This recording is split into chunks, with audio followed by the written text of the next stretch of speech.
नाही, बारामतीच्या अशी काही विषयच नाहीये. आणि मी आधीही बोलले की आमच्याकडून सुनेत्रा वहिनींच्या विरोधात कॅन्डिडेट द्यायचा विषयच येत नाही. म्हणजे ती सीट अर्थातच आम्ही लढणार नाही.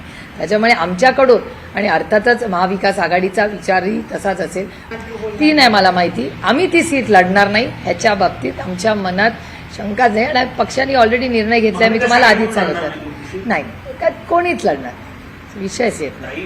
राहुरीमध्ये तुम्ही लढणार का? कारण ती सीट तुमच्याकडे आहे. आता त्याची चर्चा माननीय जयंत पाटील साहेब, संजय राऊत साहेब उद्धवजींशी बोलतील, काँग्रेसशीही बोलतील आणि एक आज उद्यामध्ये महाविकास आघाडी त्याचा निर्णय घेईल. पण बारामती विधानसभेमध्ये सुनेत्रा वहिनींच्या विरोधात आम्ही कॅन्डिडेट देणार नाही हे मी तुम्हाला आधी सांगितलं. तर म्हणजे तो प्रश्नच येत नाही कॅन्डिडेट. नाही, बारामतीच्या अशी काही विषयच नाहीये. आणि मी आधीही बोलले की आमच्याकडून सुनेत्रा वहिनींच्या विरोधात कॅन्डिडेट द्यायचा विषयच येत नाही.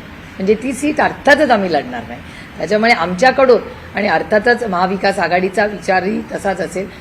ती नाही मला माहिती. आम्ही ती सीट लढणार नाही ह्याच्या बाबतीत आमच्या मनात शंकाच नाही. आणि पक्षाने ऑलरेडी निर्णय घेतलाय. मी तुम्हाला आधीच सांगितलं. नाही, कोणीच लढणार विषयच येत नाही.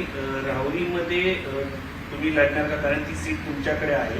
आता त्याची चर्चा माननीय जयंत पाटील साहेब, संजय राऊत साहेब उद्धवजींशी बोलतील, काँग्रेसशीही बोलतील आणि एक आज उद्यामध्ये महाविकास आघाडी त्याचा निर्णय घेईल.